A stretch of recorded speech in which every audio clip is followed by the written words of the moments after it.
Yeah, I guess we're talking Bon Iver again today. Yeah, we're talking about Bon Iver once again. The first artist to talk about twice here on Hey, Listen to This. Yeah, I mean, technically, I guess I found the loophole with the whole Jack White, saga that we went through. But, I mean, in regards to, Bon Iver, I thought we were past it. I thought we patched it up. Yeah, I think we did. I think we did. And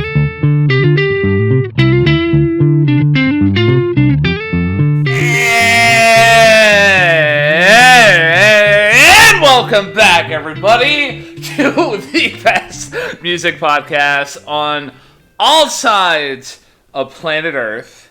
And the way that we measure that is we go from Ukraine to Uganda. This podcast is called Hey, Listen to This. And the two men that you're listening to right now are two dashingly good-looking men who share the same middle name. I am the one. I am the only. I am the one who questions why people need to drive so aggressively, Ryan James Kearns. And I am the one, the only, the one who wonders why people drive so aggressively slow sometimes, Matthew James Durzik. And for those of you who haven't listened to this show before, it's pretty much can be explained right in the title. It's Hey, Listen to This. And by that we mean me and Ryan, week by week, we will take an album that we like, enjoy, think is relevant, think is topical, think is a moment in musical history, and look at the other and say, hey, listen to this.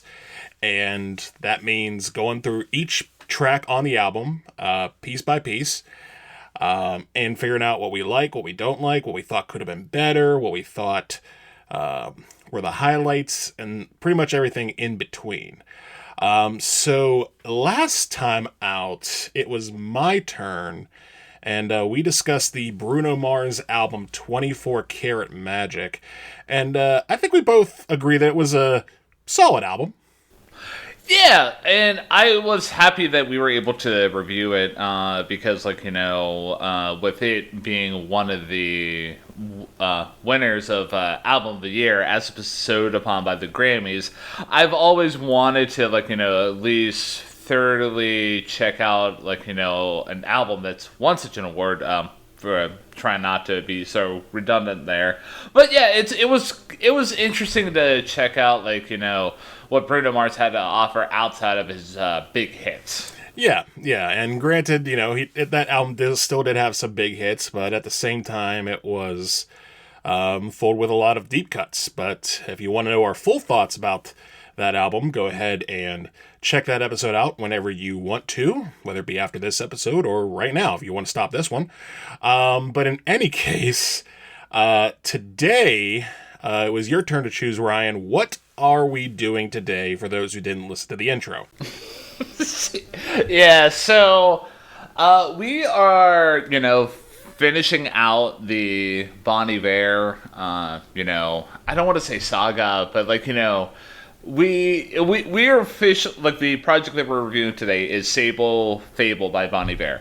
And for those of you who have followed us for a little bit now, you are probably already aware that we've covered SABLE already, because we didn't realize, there were some hints at, hey, there might be more to come with this project, but it wasn't a definitive statement.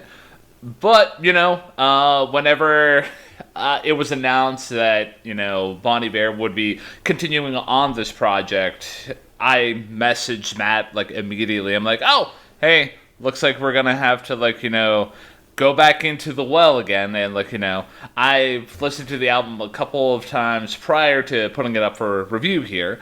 And, I figured strike while the iron's hot. And while it's fresh in my mind and fresh in my ears, and just really dig into it while it's I fresh in the music ecosystem, as it, for lack of a better descriptor there.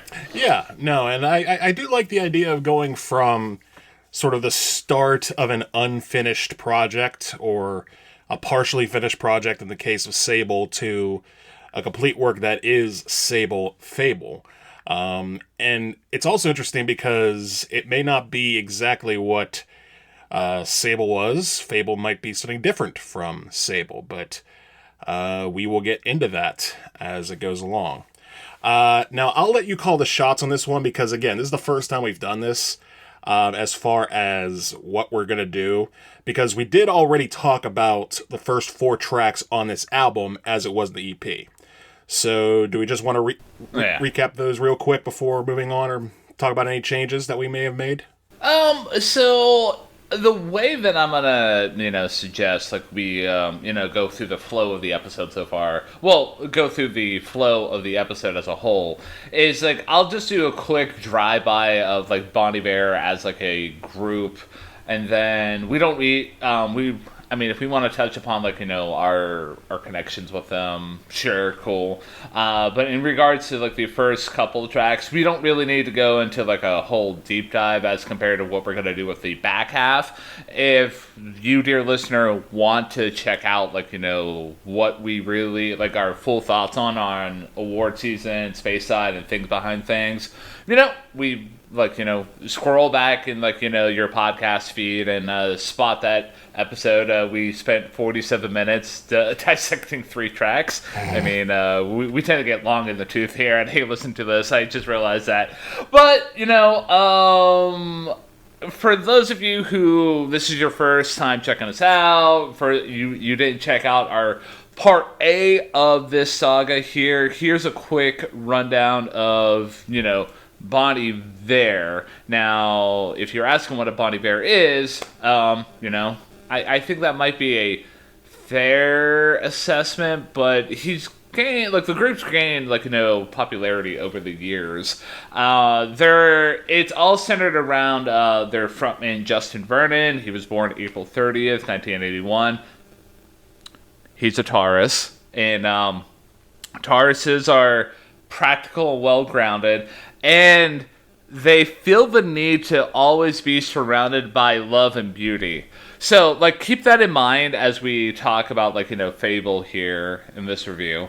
And Justin started Bon Iver back in the winter of 2006 and 07 because, indie rock lores. He went up to a cabin in Wisconsin and made the album for Emma forever ago, and that album has really has become a staple in indie rock, maybe hipster music stuff, and from there he really took off in their self-titled release in 2011, and due to the success of that album and forever ago, they won Best New Artist in 2012 at the Grammys, and they also won Best Alternative Album in 2012 for that same album. And then from there, Justin Vernon started to collaborate with Kanye West.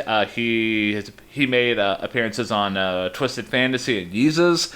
And specifically with Kanye West, I mean, outside of the man's current actions, I'm not going to dive into that so much, but the collaboration with Kanye really influenced Justin's artistic direction going forward, and you can really see that in the next releases that Bon Iver did, which was 22 Million and I. And even with a couple of tracks that we're going to be talking about here today, you can really see the Kanye, the hip hop influence with Justin.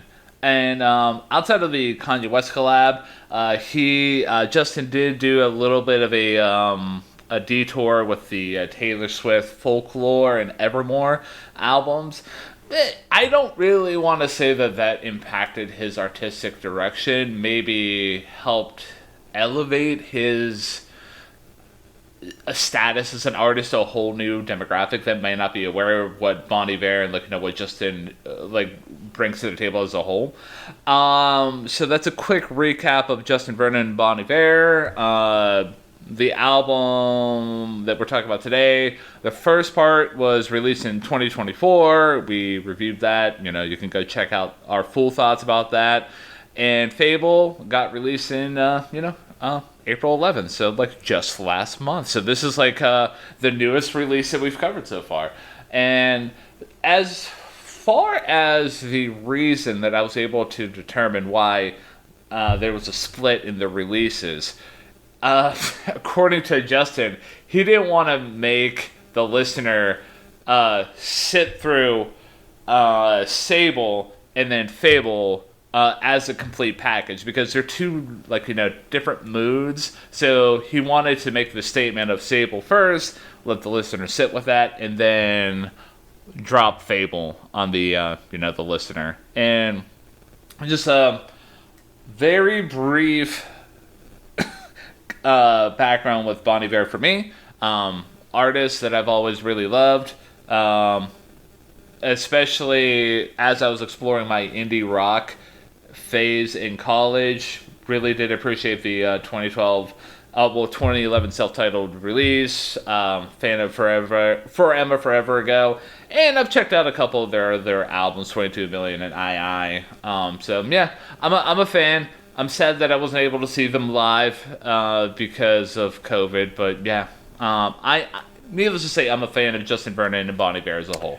Yeah, you have been for a while. I can't say I've never really been a fan. I mean, I never disliked him, but I never really got into him either, with the exceptions of anything I heard from you, or, this album that we're talking about. Or if I didn't bring it up in the first review, I'll bring it up once again now. The fantastic YouTube video called Bon Jovi Ver, where they sing "You Give Love a Bad Name" in the style of Bon Iver. It is just chef's kiss type stuff. But aside from that, I really don't have anything else to add that I haven't added already to my discussion of Bon Iver and Justin Vernon as a whole. Although I am glad you did bring up the Kanye stuff, because I do think that's going to come into play a little bit later on this album. Yeah, and if you guys really just want to hear a more flushed out, our background about Bon Iver and what other stuff I've had to say, check out the previous review we did with SABLE. It's a little bit more fleshed out, at least on my side, in terms of my relationship. So I'm just gonna go through my quick thoughts and feelings about the first part of this record, which is kind of weird to say because it's not really a first part, but I'm gonna go over SABLE as a whole, my thoughts and feelings. So it's interesting that how things are so well produced with SABLE as compared to what we're going to discuss with fABLE here, because it's very, very clean, very deliberate, and for me, I see SABLE as Justin Vernon really just exercising some demons, because apparently the reason why he took such a long break between and releasing SABLE fABLE is that he just felt such a crushing weight on his chest, in terms of just the overall expectations of performance. And there was one specific moment that occurred where he was doing a very soulful, sad song at a concert, and he looked at a friend who was sick, and Justin broke down. He was having a mental breakdown during this point, and just being on the road was affecting him. So keeping that in mind, it gives a kind of a new... It shines a new light on songs like Things Behind Things and Speyside, especially Speyside, because that song is a pretty... the lyrics are pretty damning, and it's filled with a lot of self-hatred.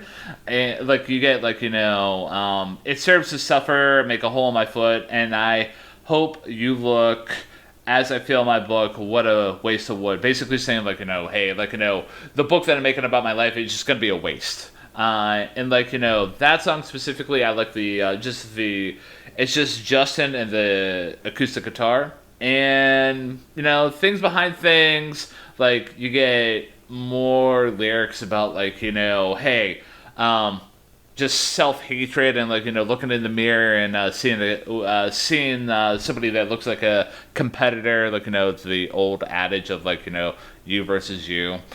And award season, I was a huge fan of that song in our prior review of SABLE, and it's interesting that you get like just a more after going through like the darkness of the previous two tracks. Award season seems like it's trying to find hope and joy in everything, and yeah, I mean that's just a brief summary of how I feel about like the first leg of the SABLE as a whole. I will say that in terms of like top three and bottom three, award season still is in my top three in this whole project at number 3. And another thing that I'm just gonna mention, and I'll expand upon it whenever we get into a fable here with short story. It's funny that we like there was some hints of like more to come with SABLE. The way that award season ends and it transitions into short story, it is seamless. It's like it could just be its own complete package. But yeah, I really love what Justin did with like really releasing SABLE first and then just setting the listener up for the rest of the record with fABLE. Yeah, my thoughts on the original SABLE, sort of a quick recap. I still think it's hilarious that the opening track, which is just an ellipsis, has 3 songwriters. That's all I'm going to say. Things behind things. Honestly, it's gotten better since I've listened to it. Still didn't crack my top 3, but I still love the harmonies on it. I still love how it does a great description of being confused and going into a situation, realizing, okay, what's there to unpack, and realizing there's so much more to unpack than you may have realized. And the harmonies on that track are great too. Space Side I still really like because of just how stripped down it is, how confessional it is. The acoustic guitar on the track sounds great. Like you said, it's produced magnificently, and it does have great haunting lyrics about having that destructive behavior that, like you said, he's talking about the weight of the world on his shoulders and realizing that for whatever reason, it's just propelling him to not be at his best. And then award season, I know was your favorite from last time and it's still in your top 3. I will say my thoughts on it are a little different now. And it's no longer my least favorite track on the album. It is my second least favorite track on the album as a whole. Now, the reason I didn't like it the first time was because of the wordiness of the lyrics, and I thought that they were forced. I still think that, but honestly, it didn't come across as bad with repeated listens. I do like the sax solo. I do like, as you said, the transition into short story. My biggest takeaway from this song and why I don't like it is honestly the production, ironically enough, because I think that the way that the vocals come across, that sort of recording in a room, doesn't really sound good to me. And I will say that if you watch the video for award season, which I did on one of the first run-throughs of SABLE, it does add a little context as to where he's coming from, just sort of lying there, laying in bed, just sort of getting his thoughts out. But in and of itself, it still doesn't sound super great to me.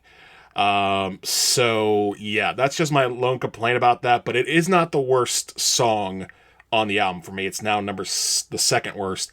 And for full disclosure, I have a full gamut here, top 3 and bottom 3, and Space Side, by the way, which I had as my number 1 last time, is my third favorite this time around. Okay, I think we might fight here. I don't know, man. Maybe. Because I have I have a top 3 and a bottom nothing. Oh. So, and yeah. And also, for full disclosure, I mean, not to spoil, like, the SABLE review, but, like, you might remember I gave that part of the project a 10 out of 10. So, am I gonna, go full SABLE fABLE? Well, we're about to find out, I guess. We are about to find out. But I am ready to kick things off with a short story if you are. Yeah, so the way that awards, like I mentioned earlier, the way that award season ends and it transitions into a short story, it is, I would say, probably one of the few times in our show that like a transition's pulled off so seamlessly. Like the only thing I can compare it to is like the start of the Julian Baker record that we reviewed, Turn Out the Lights. How like like it just moves into the next song. Like it's just so good, and just the way that the instrumentation comes in right away with Short Story, you can tell that we are entering a new part of the project. Like it's the way that I equated the way that Short Story kicks off fABLE,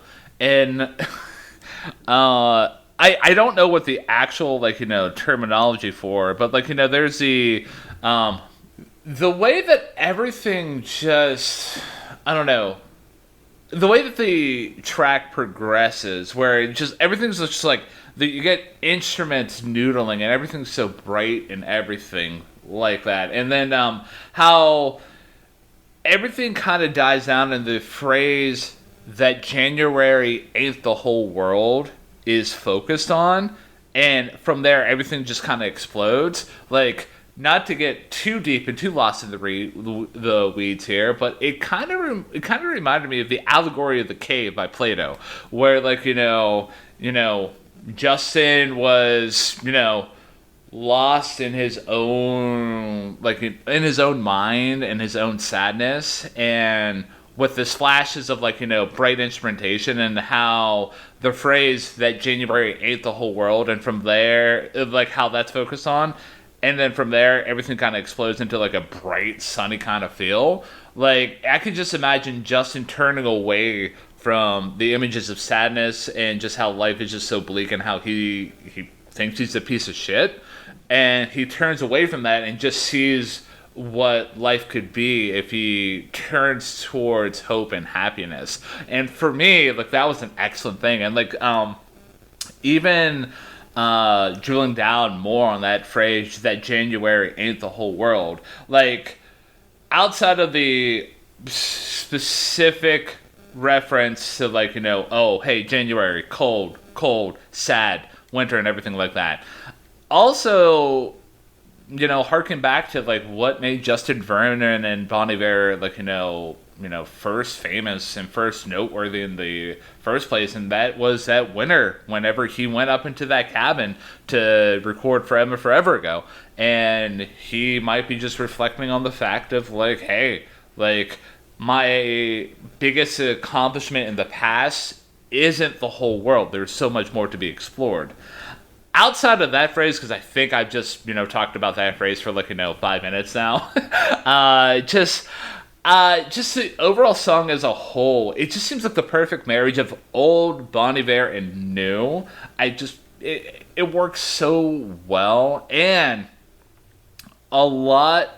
in a lot of occurrences, I don't want to say a lot, but in some occurrences in fABLE here, we get guest vocalists that work so well with Justin's vocals. And here, we get Casey Hill, who's the guest vocalist.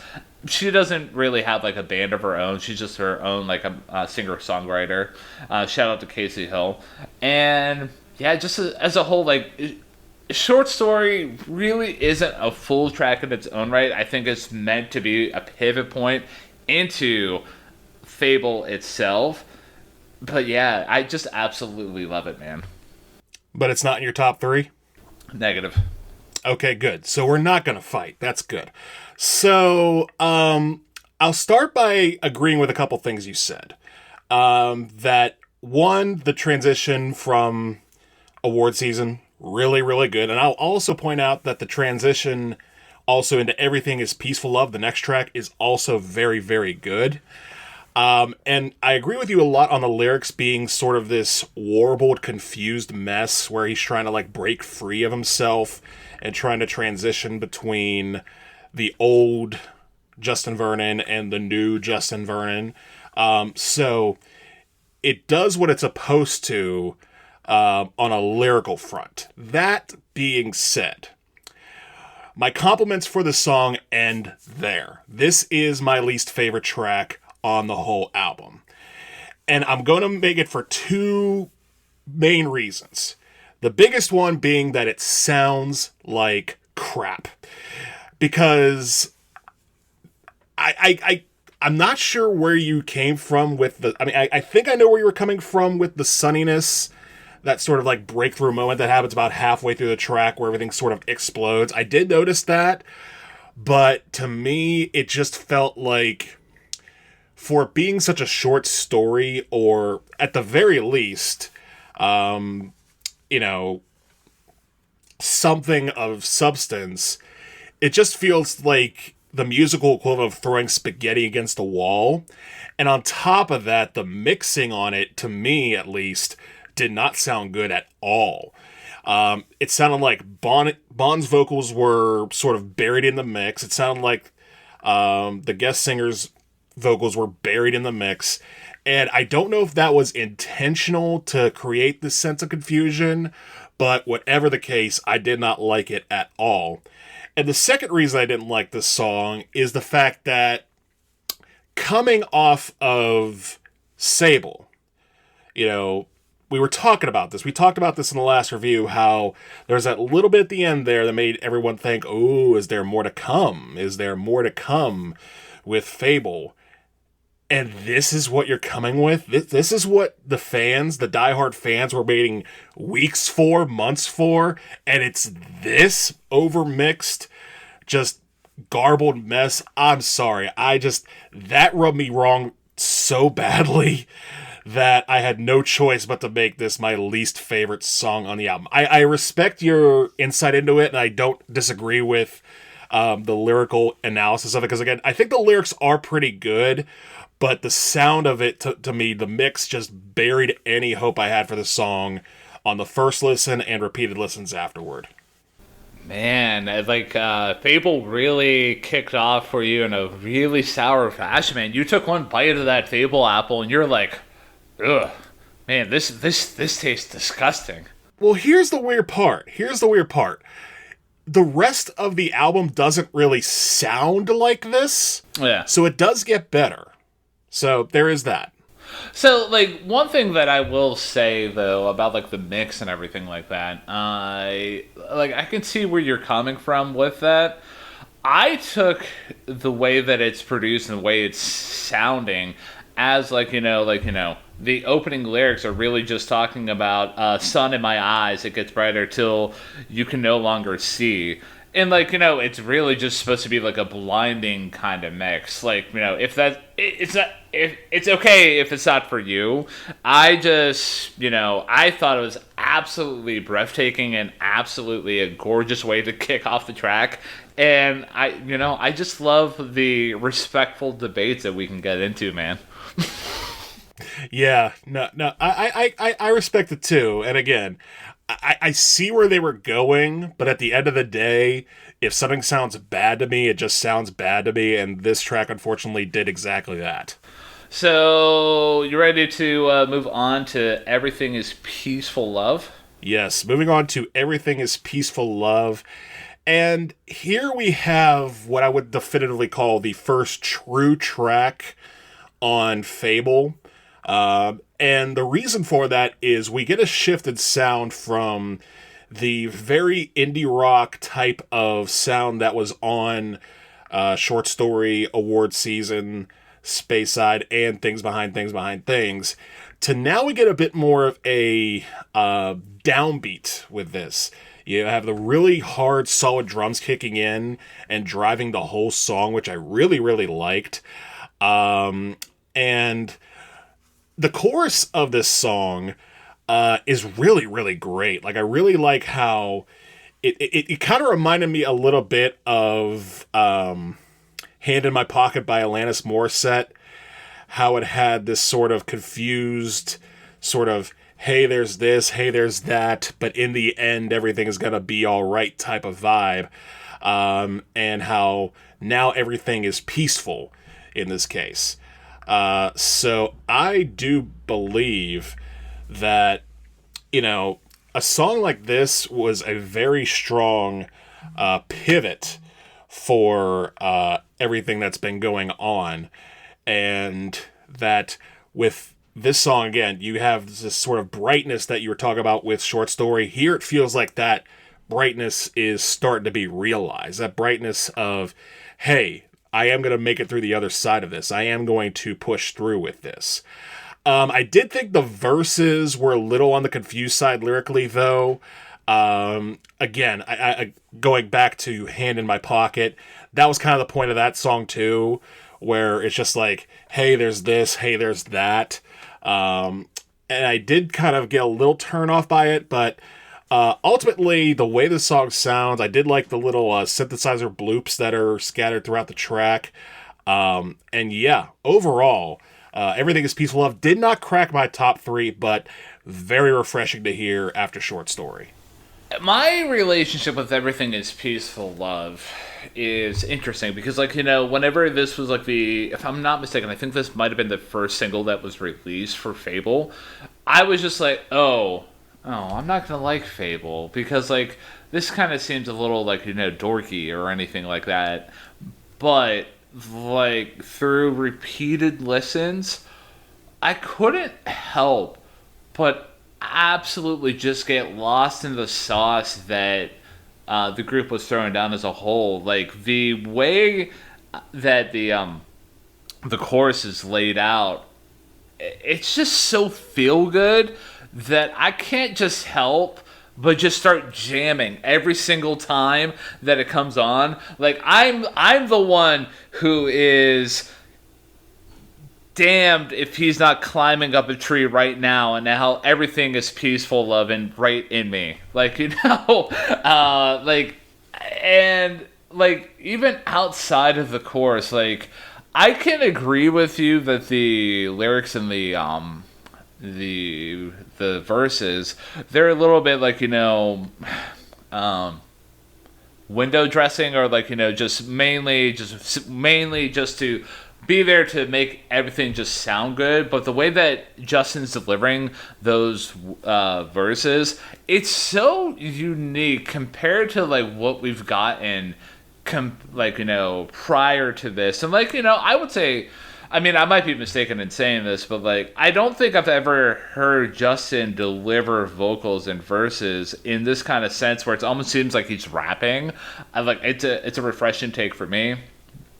And the synthesizer bloops that you're talking about, that beat that's going on, it has the potential to be off-putting, but I love it, man. It's so weird how this track came across as dorky to me in the first listen, then within the full context of the album and just through repeated listens, I can't just help but just be in love with this song.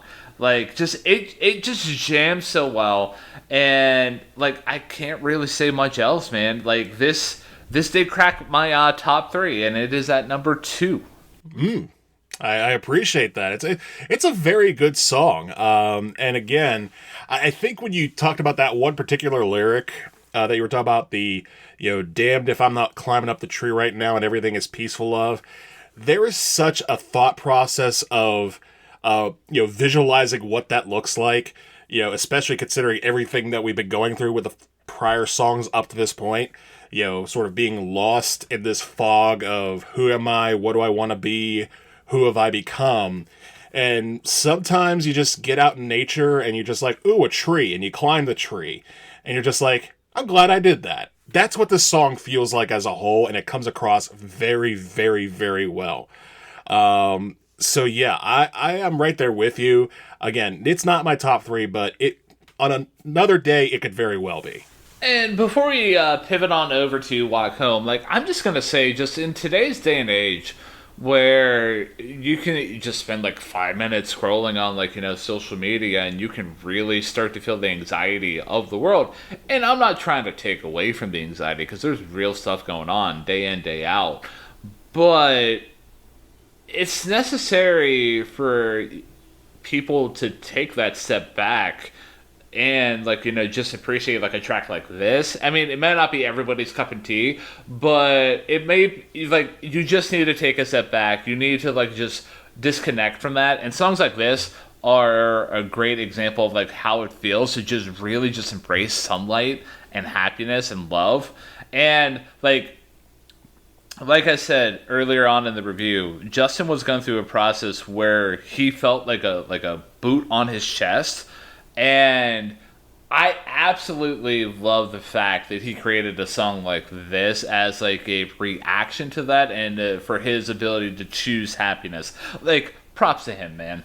Absolutely, and I appreciate you, bringing that up as well, because again, in these times where we do have a lot of stress, whether it be in our own lives or again looking on social media and looking at everything that's happening in the world, sometimes it's nice to be reminded that sometimes you just need to touch a little grass, or in Bon Iver's case, touch branch. All right, so I think it's time to walk home. Hey, I'm already here. So, Wow. I know, I got the dad jokes for days. But, yeah, so, Walk Home, we are going back into more of a, I don't want to say, like, new Bon Iver sound, but more of, like, what we've experienced with, like, previous albums, like I and 22 Million, not so much of the acoustic singer-songwriter, and like not so much of what we experienced so far with Sable fABLE. Like, this is just a very soulful kind of ballad, and like I've heard it described as being a very sensual ballad. I mean, you get like lyrics like "Pull me close up to your face, honey, I just want the taste," and I didn't really take it as like a sexy song or a sensual song. I took it as like a really great love song. Like, and it's interesting that you get that feeling, but then you get the process hyper vocals where like it's basically beckoning, Bon Iver to walk home, and like just saying, "Hey, I want to be inside you," and like that process vocal could be like just a reference to like the inner critic that Justin has, where he's just like just the dark side of him just trying to peek out at any moment. I just thought that was an interesting inclusion, but yeah, just everything is just like I love this song a lot because it just has such a good flow overall. Like, I think that's the best way I can describe the song, and especially in the chorus where it's just Justin talking about, hey, we can shed our earthly burdens, and basically saying, hey, he is certain of one thing, and that that his lover was made for him. And like that's just such a nice sentiment. That's such a nice moment there. And even outside of the chorus and the overall flow of the song as a whole, just the way that the instrumentation swells up when Justin's singing, and my heart is feeling large, like you're really in charge. Like, I thought that was a really great touch, a really good deliberate use of a change of instrumentation there. Just overall as a whole, like Walk Home, it's more of a smooth, mellow kind of jam, but I absolutely love it, man. Like, it just, the production can be a little bit overblown, but I don't know. I think it's more just in embracing the feeling of love, and just, I could just picture like, the curtains letting in light, and just the overall sense and sensation of love that Justin's feeling at the time. But yeah, I'm a huge fan of Walk Home. I am as well. First of all, we get a very dense, uneven beat that sort of drives this whole song. And again, the fact that it's uneven and dense and sort of has that almost has a feeling of something you'd listen to while you're walking home, just sort of have your head down, headphones on, and just sort of, walking through the city or, back home from wherever it is that you are. I don't quite agree with you that, I do agree with you in the sense that it seems like more like a love song than a sexy song, but at the same time, it's still very much a sexy song with sexy lyrics. Particularly the part where he's talking about being with someone with the lights on. You could take that as, hey, the lights are on, just come on home. Or you could take that in a more literal, sensual sense. Either way, I like that line a lot. And the little voice that sort of is in the back there, like you said earlier, he did a lot of work with Kanye, and it feels like that is showing its influence here with those little yips and chirps that are throughout the post-chorus and the intro to this song, which I really, really did dig. It very much reminded me of something you'd hear off of College Dropout, or another song that comes to mind is Overnight Celebrity by Twista, which is an unheralded classic. Aside from that, again, I think the lyrics are just pretty much spot on as far as, like you say, establishing this feeling of love, perhaps lust, we're not sure. But the best part of the song is on the chorus. The way that he draws out the beat on that second line, it's like, ba, ba, ba, ba, ba. That was a gamble, and he pulled it off perfectly. It just works so well. A lot of people wouldn't do that, but he just, again, the way he draws that out and sort of, takes something that's solid and firm with that beat and just sort of plays with it, it's so good. So yeah, I like the song a lot too, and it is in my top 3 at number 2. Oh my goodness, I absolutely respect that. And, to be honest with you, I wrote in my notes here that you might actually hate the song because of the overblown production. Man, I misfired on that one. I should have put that into short story there, man. So, well, funny enough, in my own notes, the last note I had on this track is, how was Justin Vernon pulling R&B off so well? This is not a guy you expect to be, turning on the love juice, and here he is putting on a song that a lot of R&B singers would probably kill for. And honestly, if I'm going to be, brutally honest, this is a song that would fit into country radio right now very well. Not maybe, let me back that up a little bit.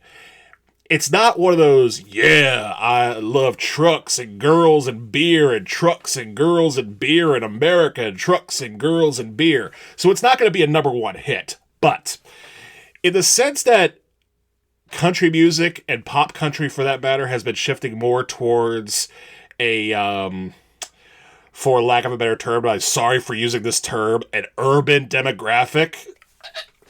The fact of the matter is that a song like this, with its R&B leanings, feels like something that could fit into the modern Nashville scene. Now, of course, the name Bon Iver doesn't, and that's, kind of unfortunate, because this song would fit right in with the formula, but it doesn't quite have the sheen and polish and manipulation that a lot of Nashville songs have. But I feel like if you snuck this in on country radio, it'd fit right in. You just put it in there, and it would sound like almost kind of like a Chris Stapleton kind of thing, where it has sort of the slow backbeat and sort of the will we, won't we type of vibe to it. It would fit well in that category. But yeah, no, this song knocked me out. It was surprising to hear Bon Iver pull this off, and he did it very well. Yeah, man. It's interesting that you made the country comparison. I'll have to spin the track one more time, which I obviously will, in regards to this record here, but you ready to boogie on over to the next track here? Yes, the next track is Day One. Now, this track, it basically plays musically in the same way that Walk Home did. Unfortunately, it doesn't feel quite as fresh the second time around. It does have those weird chirpy vocals that, again, do very much sound like peak Kanye, or at least early Kanye. But I don't know. It sounds fine, but considering what the lyrics are to this, lyrics coming out of the gate for Justin Vernon and Bon Iver on this, which is, been a long while now, coming up, thought we were past it, thought we'd patch it up, thought the title had passed hands, thought we'd had enough, but the sun's gonna go ahead and tag right up, and we don't understand what we're standing on, and we sure come in blind with our timing. To me, it felt like this would have been a nice time, or at the very least, an appropriate time to go straight folk with this song. I felt like it would have been better with a simpler acoustic backing, or at the very least, sort of pull back a little of the Kanye-isms on the last track that are apparent on day one, and just sort of make it a typical, stomp beat, strong bass, acoustic guitar, and then vocal. Something a little bit more stripped down than what it is. Not that it's bad. I don't hate this track. It's not my bottom third track. But I just felt like something was a little off about it. And it just felt like, again, coming off of a really good R&B song, it felt like, and I think lyrics have something to do with it too, how the lyrics here feel a bit more, finding yourself and realizing where you are in the story, compared to the last track, which was just basically a pure love/sex jam. It feels like to play both sets of lyrics with the same backing didn't quite hit as well the second time. And it's a shame, too, because these are some of the best lyrics on the album by far. But yeah, ultimately, Day One is a solid track, did not land in my top three. So, yeah, it's interesting that you were, I don't want to say poking at, but like just, critiquing the use of the instrumentation here as compared to the lyrics. And you compared this track to Walk Home, which, I mean, like, like they I guess like they have a somewhat of a similar vibe, but I'm going to respectfully disagree because like Walk Home is much more of a smooth kind of jam. This one kind of has a gospel kind of feel. And like I absolutely got lost in the flow of the instrumentation here. Like that's why I was kind of giving you like a wait, what's going on here? Because I'm like, I could not imagine this song in any other, like, instrumentation. Like, it would almost be a disservice to Justin's artistic and Bon Iver's artistic, like, direction to, like, lean back into that folk stuff. Because, yes, there's elements of Kanye here with, like, that little, like,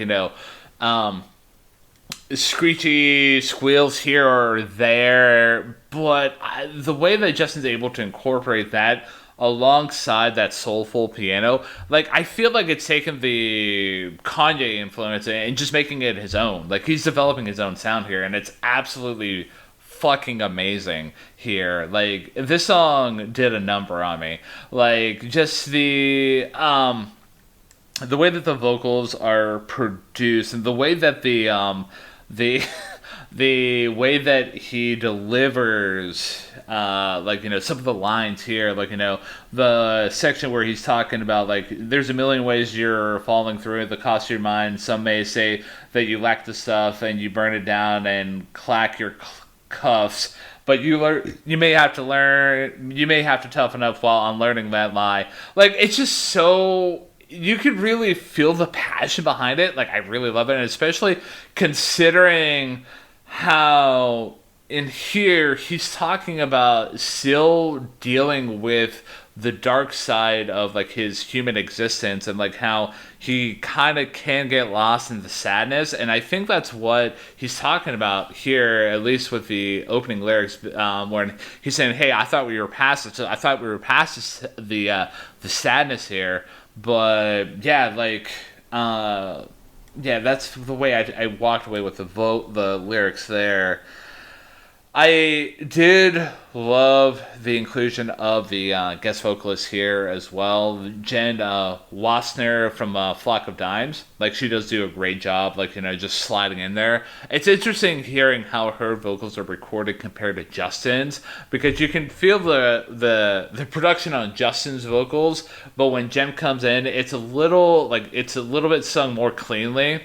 But yeah, dude, like, I can't just say enough great things about this track. Like, it's not a mind-blowing track by any means, but when walking away from SABLE fABLE, and if you were to ask me, hey, Ryan, what would be a track that did a number on you that you look forward to every single time that you listen to this record, this is it. So, like, I'm going to just put it out there plain to say, this is in my top 3 at number 1. So we've completed the trilogy here, man. Wow. You know what? I respect that. And this is one of those songs where, again, I did not hate it. I liked it quite a bit. I just think it could have been different, but I'll have to listen to it again to figure out, sort of the nooks and crannies that you're talking about. Because again, I do think the lyrics are really, really, really good. And I thought that the instrumentation was more or less all right. But I'll take your word for it and probably give this one another spin as soon as I can, because, again, it didn't land in my top 3 as I established, but it was a solid song. So I'll probably put this in the same category as Everything is Peaceful Love, where in future listens I might change my mind, but as it is now, probably in the top half of the album, but not quite in the top 3. I could dig that. And just a couple other notes I want to throw at the listeners here before we move over to From. Like, you talk about the instrumentation, like, a note that came to my mind that I didn't even mention. Like, I love in the section where Justin's singing about a Pathfinder, like, after he's singing, like, turning on a Pathfinder, the guitars just come roaring in. Like, I thought that was an excellent touch. And I'm always a fan of when artists, like, you probably already picked this up, where artists specifically changed up the instrumentation to reflect what the lyrics are delivering. Like, that's just, put that in my mac and cheese and I'll eat it any day. And outside of that, like, I also am just in love with the pre-chorus where Justin is singing, so I've called what I can't tame. I've taken all that I can take, and it got bad enough, I thought that I would leave. Like, just, and how that flows into in the chorus where Justin's saying, well, I wish you could take that right off, all that shit that rips you right up. Like, again, for at the risk of sounding redundant, this perfectly encapsulates Justin's mindset at this moment in time. So I think knowing that and just the overall sonic package of the track, that's why I'm really just in love with it. And I can get behind that because, again, it sounds good and it reads a lot better than that. But speaking of things you want to put in your mac and cheese and eat every day, Ryan, I got a question for you. What would that question be? If someone is liking what they hear and wants to put that in their mac and cheese every day, or as much as they can, what is the best way that the listeners can support us and what we do here on Hey, Listen to This? So, the number one way that they can help support us week in and week out, I don't think we often say it enough in our episodes, but just keep on listening. Keep on, diving into, the reviews that we're doing, listen alongside the records that we are reviewing, because that's the number one way that they can help support us. But outside of that, just make sure that on the whatever platform you're listening to us on, it could be just a basic podcast app, or it could be YouTube, do whatever action that you need to do to make sure that you stay up to date with our episodes, whether it's a follow or a subscribe. In addition to that, just start interacting with us on those platforms, whether that's leaving a positive review on that podcasting platform of choice, or if you're listening to us on the YouTubes, just making sure that you like the video that you are like this video that we are putting out to the universe right now, and leaving a comment down below. Just make sure you interact with us. That way we get picked up in the algorithm, and the algorithm gods deem us worthy of, future promotion. Outside of that, other ways that you can, stay up to date with our episodes and help support us is, we have all of our, social medias. They're listed downloaded in the episode description. We have all the major ones except for X. And, I don't know how we would fit in on TikTok, because that just seems like, short-form content, and that's not our speed. But, yeah, just, follow us on those platforms, interact with us on there. And also, if you, dear listener, are listening to us right now and, want us to cover a specific album or an artist, or even just a concept as a whole, feel free to shoot us an email at ttheylisten@gmail.com, and I'll be happy to do any listener recommendation. But from the bottom of my heart and Matt's heart as well, dear listener, thank you for everything that you've done so far, and we will continue to provide quality content week in, week out here. Agreed. And again, I send a thank you to the fans as well. And also I send a thank you to you, Ryan, because I wasn't sure where the best place to fit that in would be. So figured, because again, this is the first time we've done this where we've sort of started with tracks we've already done. And then, if we had done the actual halfway point of the album tracks wise, it would have been 20 minutes in. So, so it be. It's all good. I actually appreciate the, you coming out of left field with that, because it definitely caught me off guard. But you ready to get into the back half of Fable here with the next track? Yes, the next track is From, and I'll go ahead and kick this one off. I did really like the beat on this track. Once again, I feel like the majority of Fable, it seems, is leaning towards Bon Iver's latter work, or at least his more modern work, where it's leaning a bit more into R&B and more of a, I wouldn't say pop sound, because that's not what I'm picking up on any of these tracks, except for maybe Walk Home. But ultimately, it does feel like a more traditional, 1, 2, 3, 4, snare on the 2 and 4 type of beat. And lyrically, this track is good, although I say good in terms of what it's how it's portraying what it portrays, and not necessarily what it portrays. You may recall a few weeks ago, we did an episode on the Brooks and Dunn album Brand New Man, and how one of the songs, I'm No Good, the lyrics kind of just sent you off the rails and into a bit of frustration. I kind of was reminded of that on this track, not in the... But it's not in the sense of Brooks, or Kix Brooks gaslighting his woman and being like, hey, I'm no good when you're not around, so that means it's your fault. But it feels like on here, Vernon's come across as sort of slimy in the sense of, on the chorus where he's saying, tell me you ready, I can see where you're coming from, I'm holding steady, we can just keep it here for now. Or don't let it trouble your mind, just take my love in your time. To me, that's the sound of a guy that's hey, I'll be who I am, and you just take your time with me. It seems very, I'm not going to change, so please be patient with me, but sounding in a way that's trying to be confident, if that makes any sense. It seems kind of slimy and twisted, and it does make you wonder whether this is part of the confusion he was talking about earlier, or if he's just, as so many rock stars have done before him, merely portraying something slimy like this. In either case, I do like the lyrics on this track, and I do like the way that the song is structured. I do wish the vocals were mixed a little bit better. That's my one complaint about this track. It's not my third worst favorite track, but it's a solid follow-up and does fit into the album tracks category of this album.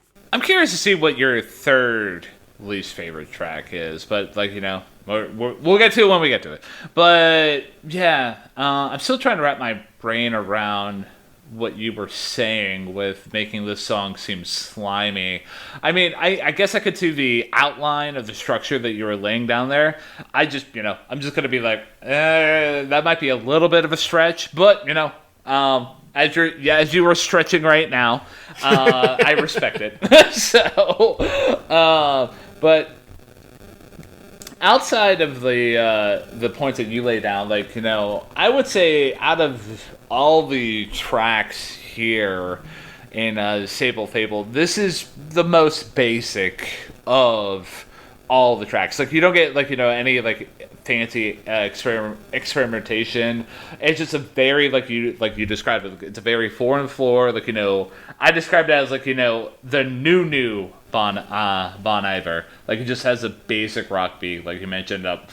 And moments I did love in this track, though, is one, the highlight of the track for me absolutely has to be the bridge. The way that everything just gets excited and, like, you can really just feel, like, the, I don't want to say passion, but the emotion behind Justin's vocals, and just how that's complemented so well with how the instrumentation changes up. Like, that's absolutely a great touch. And also, like, just the other moments that I really did like is, like, I'm always a sucker for when the vocals and the instrumentation lines up, like, and it, like, for here, you get the definitive statements where,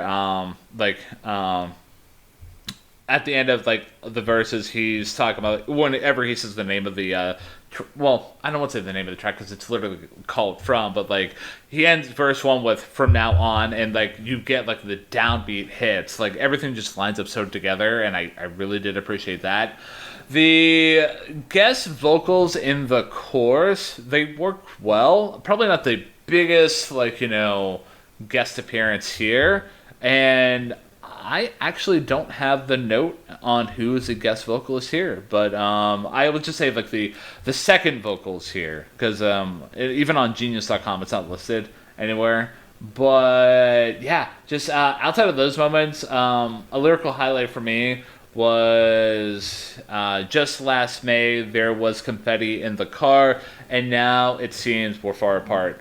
Basically saying, like, hey, looking upon yesteryear in terms of, like, you know, oh, hey, we used to have fun in the car, like, you know, it could be another allusion to, like, you know, sexy times, and now, like, they're just so disconnected. And yeah, just even though it could be labeled as an album track in my mind, and how that kind of can be a backhanded compliment or a backhanded statement whenever we bring it up in our show here, I really, this track did do enough so it wasn't just an album track for me. There's plenty of enough moments here or there that I can really sink my teeth into and absolutely enjoy. So yeah, I'm a fan of From. Yeah, I'm a fan of it too. Probably a little bit higher on it than you because, again, I do like that basic sound, and I do like, again, what it's trying to portray, even though, again, it feels like he's sort of, you know,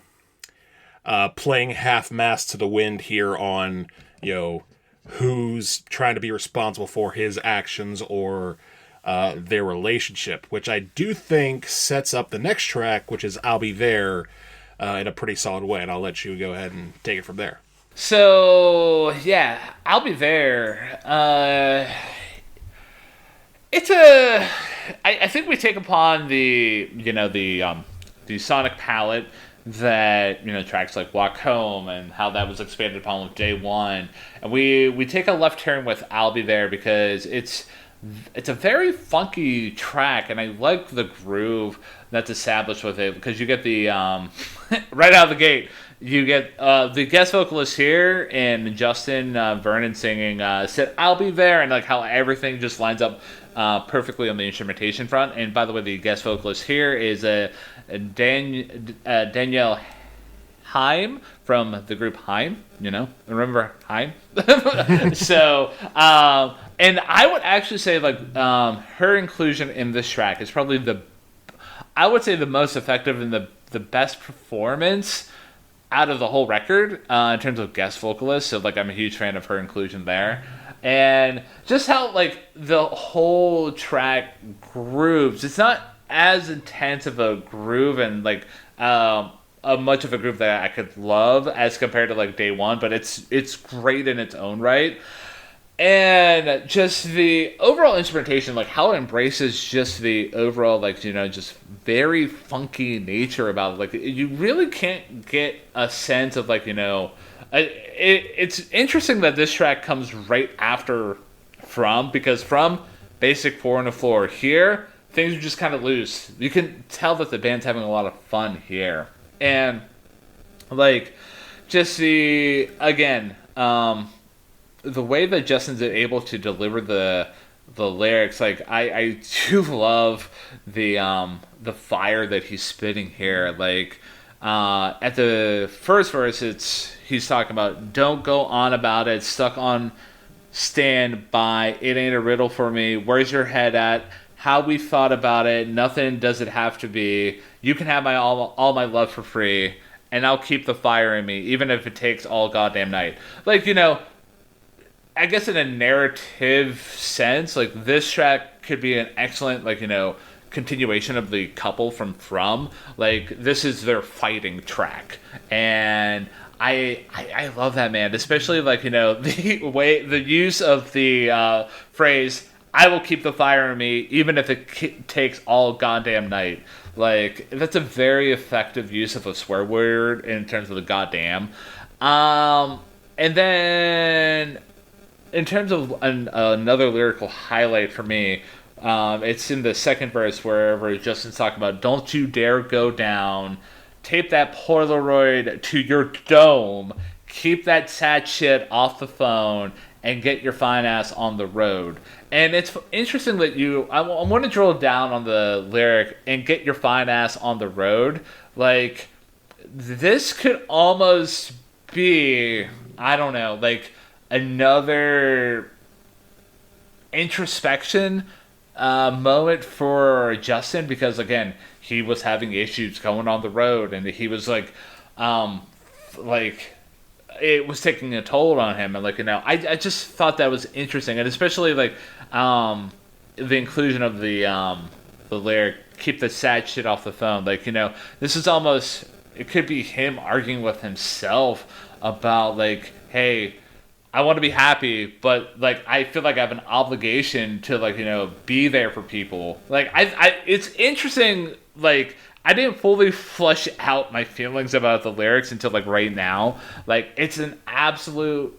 I absolutely love that whenever I've listened to a track multiple times, and as I'm doing the review here, I'm oh man, there's more here. There's more to the sauce, man. There's more here to the mac and cheese than meets the eyes. So, needless to say, I'm a huge fan of I'll Be There as well.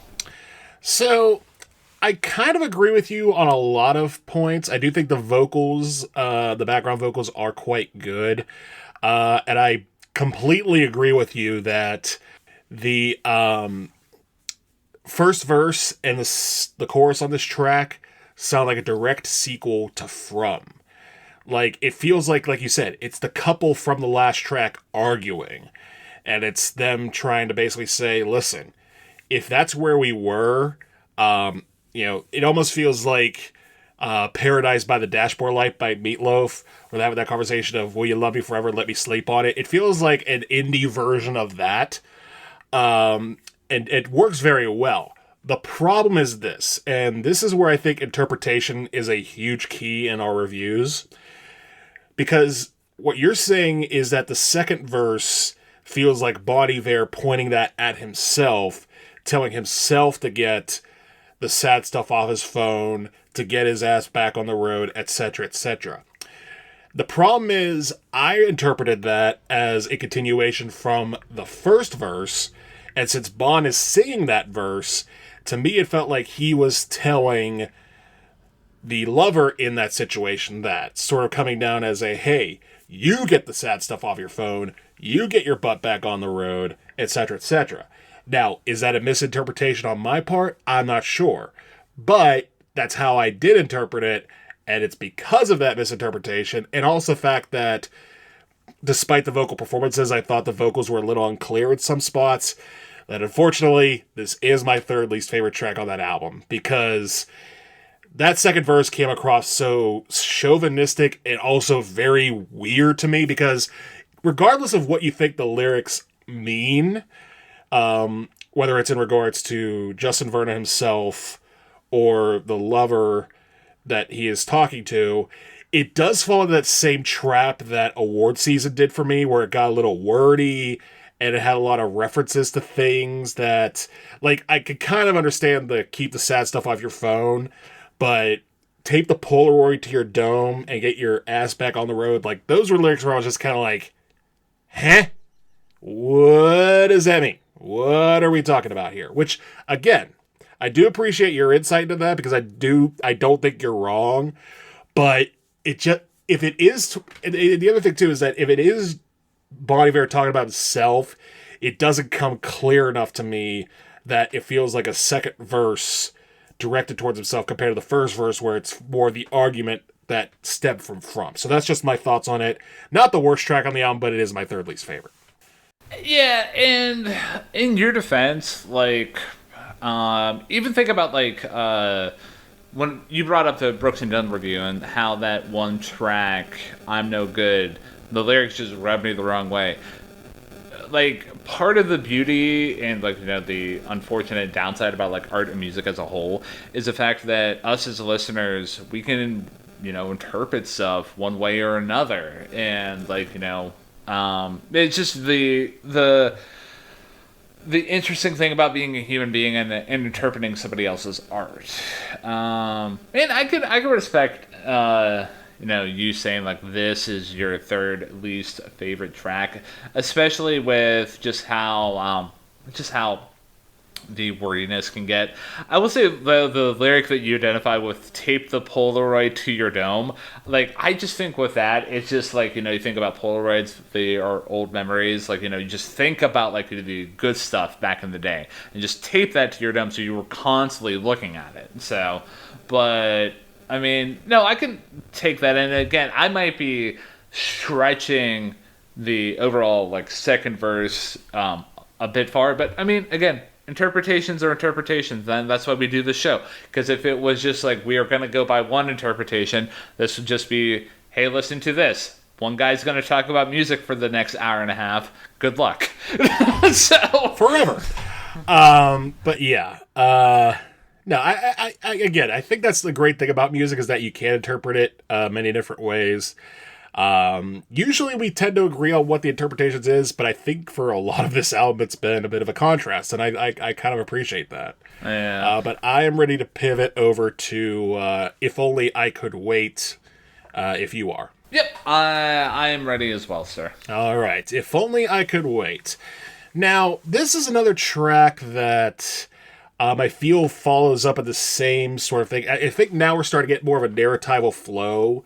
Like, if SABLE was just to try to find himself, and the first couple tracks were him trying to make peace with himself, or at least make peace with the fact that he's trying to make peace with himself, we're now getting to the point with sort of Walk Home being that spark of romance, and everything else since being sort of a sort of building upon of that in a sense of a romantic relationship, or at the very least a friendship. And so we get another track that feels like it has sort of a romantic dynamic, or at the very least a tenuous relationship dynamic, because it has, I think, a very great structure of a he said, she said dynamic that features sort of another little bit of fighting that I think works quite well between the verses. The third verse, it reads better than it sounds, because I felt like that third verse is sort of like that sort of more rapid back and forth between the he said, the she said. And it does read real good, but at the same time feels like vocally a lot of it was rushed, or at the very least sort of mixed to the point where everything was sort of piling onto one another and sort of in the chorus and the round, but doesn't really, it didn't quite get me the right way. But still, ultimately, I do think the vocals are very good. The backing is, again, that sort of solid R&B backing that he's had throughout the majority of fABLE. I like this track a decent bit, but it did not land in my top three.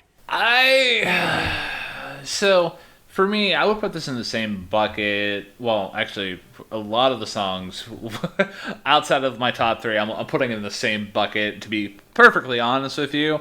But in terms of like, just an overall feel, like I would put, like, it's interesting that this follows "I'll Be There," because I would put that in the same bucket as this one. And like honestly, probably like "Walk Home," where it's just like it shows a different side of Bon Iver and what the group can do as a whole. And like I feel like with this track here, like they're just having fun with the instrumentation and like the experimentation as a whole. And like I'm a huge fan of that. Like the vocoder effect that you get in certain points of this track here, like I'm a huge fan of that. Like not even just for like trying to dig down on the artistic sense. I just feel like it lands well on my ears. Again, we get another guest vocalist appearance from Daniel Heim. Like, shout out to her. I feel like she does an excellent job here. And just like you were talking about, like how like some of the stuff can kind of seem rushed.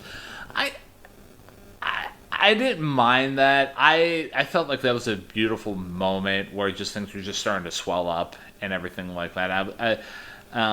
And also, one moment that I do want to highlight here is in the first verse, Justin's talking about, he's asking if he can live in this state where the summers are charades now. And earlier in the discussion about fABLE, we, like, especially in the song kicking off the whole side of this project, which was Short Story, we talked about the concept of how January ain't the whole world, and how the concept of winter can represent sadness. Here, summer is just, essentially like, supposed to be representing like happiness and everything like that. And like, he's asking, hey, can he live in the state where happiness can actually be a charade now? And it's interesting that we go from, like, you did highlight this as well, and I'm going to expand upon it. We go from like the explosion of happiness, and then we're kind of just on like the back half of like what can almost be like a heartbreak, to be honest with you. And I feel like here Justin's asking if only I could wait, and I think he's just waiting for the sadness and the heartbreak just to make its way through his system and his heart, like because he might be afraid of going back into the sadness and like back into the cave that I described at the beginning of fABLE here. And I think that's an absolutely amazing sentiment. But even outside of the lyrical front, like, again, the instrumentation's absolutely amazing. I'm just a huge fan of it as a whole. And yeah, like many of the other tracks here so far, if only I could wait, I'm a huge fan of it. It's a great track. Yeah, this is another one where I'll have to like give this, when I give the album another listen, sort of consider like what the elements are. Because I will say, even though like the mixing and certain moments like the swelling of everything at the end didn't quite land well on my ears, I can at least understand what Bon Iver and what Justin Vernon was trying to do. I know what they were going for. I know that they were going for sort of this everything come to a head moment that, like you said, I do agree with you, sort of mirrors the swelling of happiness earlier on in the album. So yeah, I do think that that's a really good comparison that you made. And again, I do like this track. It's sort of in the middle of the tracks, I would say, sort of around like maybe like a 6 or a 7, if we're going as far as rankings 1 to I think 13 or the tracks on the album. Like, it's in the middle. All right. Cool. So, are you okay if we, boogie on over to, I guess, what we can call the penultimate track, but it's basically the last track on the album. There's a rhythm. Yeah, I'm cool with that. All right, cool. So yeah, so it's here. I feel like There's a Rhythm does do an excellent job wrapping up the story. It definitely does feel like a closing track. And like often in the show here, we kind of can't. In the show here, we have the tendency to like really drill down on like, hey, does the closing track really just feel like the end of the story sometimes? Not with every review, but we drew it in the Taylor Swift review with Clara Bow. We did it with the Sabrina Carpenter review. And a couple other reviews that we've done. I can list reviews for days because we've done quite a few reviews at this point.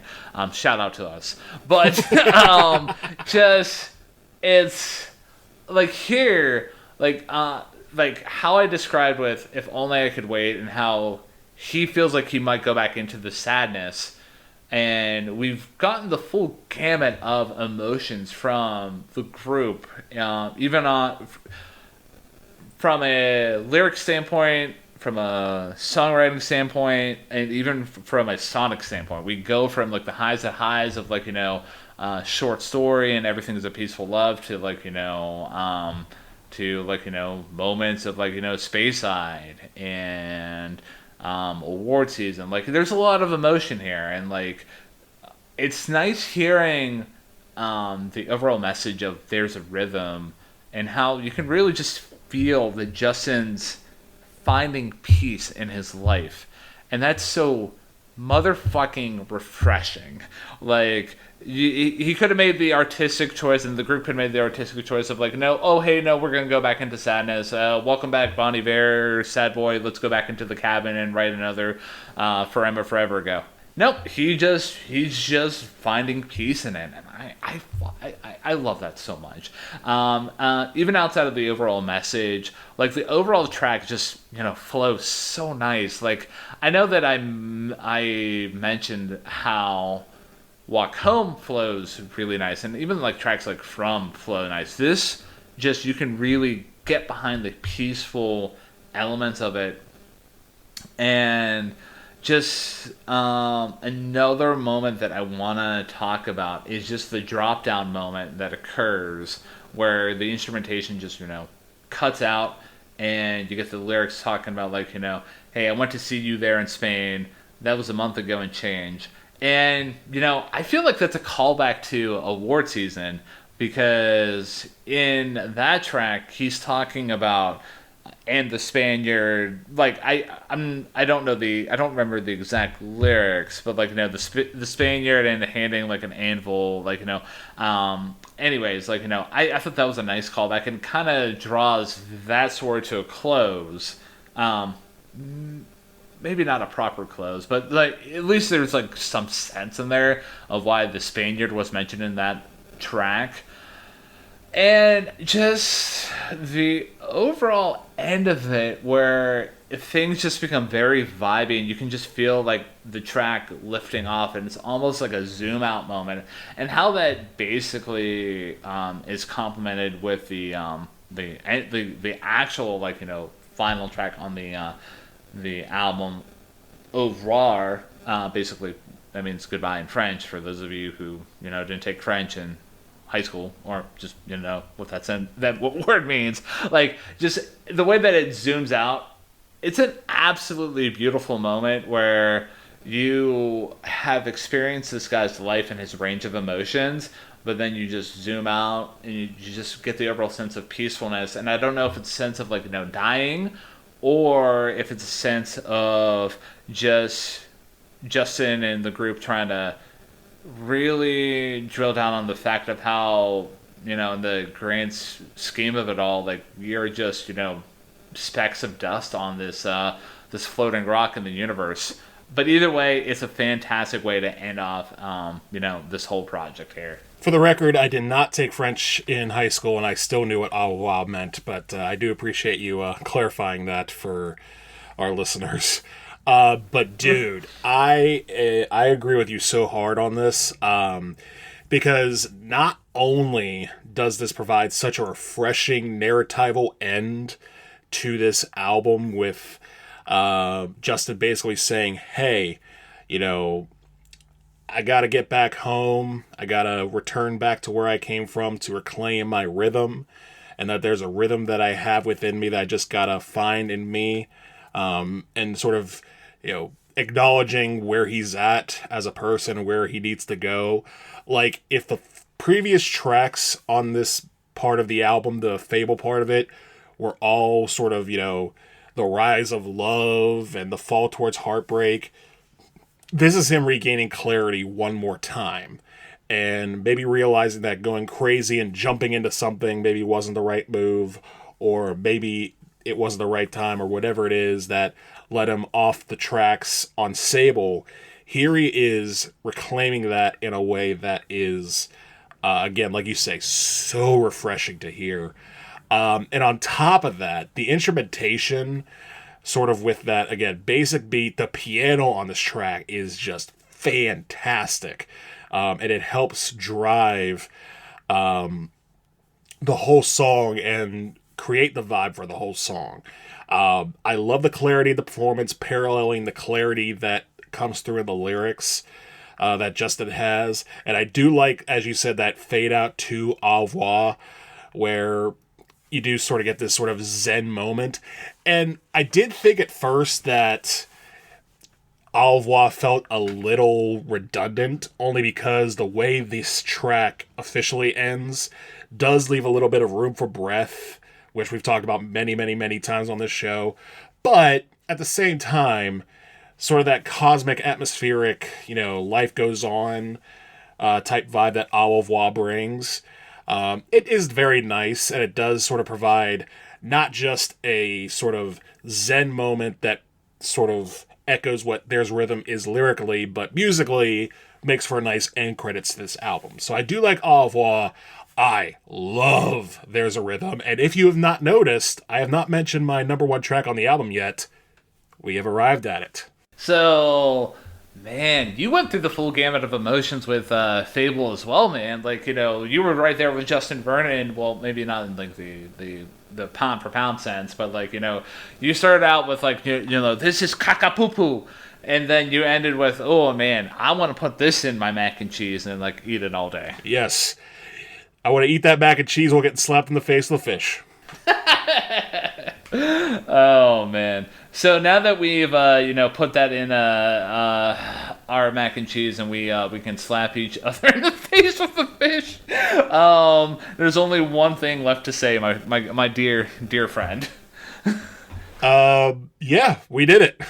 We did it, man. We finished the story. We discovered what the fABLE was, with Bon Iver talking about what a SABLE is, and we discovered what a fABLE was. I'm just gonna go with that. So yeah, that's fair. That's fair. I'm gonna go first because there's a little bit of a loft into your rating considering what you gave SABLE. So I'll go first and let that sort of hang in the balance. Yeah. So I was pretty cool with SABLE, and then fABLE comes in, and while the introduction to the new side feels more like a rap on the first side and not a really good rap, it's sort of like the, oh crap, I forgot to wrap this present 2 hours before I have to arrive for Christmas dinner rap. Everything else after that seemed quite good. I did like the shift towards R&B, especially on songs like There's a Rhythm, songs like Walk Home, and even other songs that didn't quite land in my top three, like From, like Everything is Peaceful Love. I did like the shift towards that direction, and I do like how, again, the lyrics progress through, self-realization, bringing someone in, realizing them, trying to work it out, not quite working it out, and then getting back to self-realization. I love that cycle of lyrics. Again, I wish it were a little clearer in certain spaces, and again, this may depend on what your speakers are. Like, you may listen to this on a different pair of speakers or headphones and feel like, I have no idea what this dude is talking about. He's out of his mind. But the way I listened to it, there were moments, particularly on Short Story, particularly on If Only I Could Wait, where I was just like, I wish they mixed that a little better. Award season falls in that category too. And I also do appreciate, though, how, going back to the positives, how a lot of what is discussed on the back half of fABLE calls back to SABLE. So, again, while short story stumbled a little bit and ultimately led to sort of, this sort of hard shift away from the folk sound for the rest of the album, for the most part, I did appreciate what this album brought to the table lyrically and sonically. So I don't necessarily think this is a great album, but I am going to say it's a good album. I'm going to give it a 7.5 out of 10. 7.5 out of 10. So, yeah, for me, my feelings about this record are, this is just a simply fantastic record. Even going into like the review cycle as a whole, and I'm going to include like whenever we first did SABLE, like I mentioned that at the start of this review that I've been a huge fan of Bon Iver, but like, this album here has really made me fall in love with the group and Justin Vernon as a whole. So I can guarantee you that I'm going to be digging into their back catalog and checking out what other albums digging it into with more attention to detail, more active listening other than putting it on in the background and just enjoying it there. But like SABLE fABLE, like the way that it was rolled out is absolutely amazing. I love the backstory that there is with this record and how you can really just see Justin working out some of his inner demons and what it means to be a human being at the end of the day. Like, dealing with the responsibilities of his platform and just the way that he processes his emotions. It's absolutely amazing. And then even outside of like the backstory and the rollout, like the way that the music is delivered, like songs like Day One, it's interesting how that track has ended up being my favorite track on this whole project, but it's just so fucking good. Like, it's an encapsulation of what I love about the record as a whole. Like throughout the whole record, you get plenty enough tracks where the music is absolutely amazing. Even on like the basic of all tracks, that being From, like I was able to still find moments that I was actually taking back and really just appreciating what Justin and the group are putting together as a whole. And just overall as a complete package, like I just absolutely love this record, and I didn't think I was gonna land here with the overall rating, considering that I did give SABLE what I did, but just with how fABLE's able to expand upon the sound and like just seeing Justin and the group diving into different kind of sonic palettes, like with like Everything Is Peaceful Love, There's a Rhythm. Like I can literally name you every single track off this record and how it stands apart on its own right, and how I just absolutely love what it brings to the table. But I mean, there's only so much I can say without sounding redundant. So just I'm gonna come out and say it. Like I'm gonna give this complete package, SABLE fABLE, a solid, beefy 10 out of 10. Ooh, your first 10 in a while. First 10 in a while, it seems. Probably since the last time we talked about Bon Iver. Yeah, if I had to be completely honest with you, I thought about that, and I think the reason why I gave SABLE 10 is like there's only 3 tracks, and every track was great, and I'm like, oh, yeah, he's still delivering fire here, the whole group as a whole, so yeah. So, your 7.5 and my 10 equate out to be on average. Oh man, this could be interesting. So I think I got it. 5 out of 10. Yes, I believe it is an 8.75 out of 10 because math works, everybody. So for me, the next album recommendation, it's interesting because like this is a new direction for Bon Iver, and while I could recommend his first album, or even like his the 2011 album the group has, as like an excellent starting off point or like a next album recommendation, I'm gonna actually recommend their previous album, and that is I. You really see the group honing in on the experimental side, but incorporating elements that make it a little bit more not so lost in the sauce, if you know what I mean. So, for me, it's an easy recommendation. If you enjoyed SABLE fABLE and you're looking where to go from here, I would direct you to I by the same group, Bon Iver. So full disclosure, I really didn't think about a follow-up album until maybe about 10 minutes ago, where I was like, oh crap, we're heading towards that part of the episode. But I do have a suggestion for my next album recommendation, because much like this album, it also has two, I would say, somewhat distinct parts, or two or three distinct parts. It also features a lot of different R&B stylings, and also it features Bon Iver, but it is not a Bon Iver album. It is a much more basic pick, which is Kanye West's 2010 album, My Beautiful Dark Twisted Fantasy. Because much like this album, there are two parts where it has sort of the arrogant, hey, yeah, I'm the best rapper alive type side, and then the more emotional side where he's dealing with his own inner demons on side 2. So that'll be my next recommendation, is My Beautiful Dark Twisted Fantasy by the artist and human being formerly known as Kanye West. I love that you put that. So, dear listener out there, if you just to summarize our recommendations pretty quickly, my recommendation is I by Bon Iver, and Matt recommends my dark beautiful wow, that's a tongue twister apparently.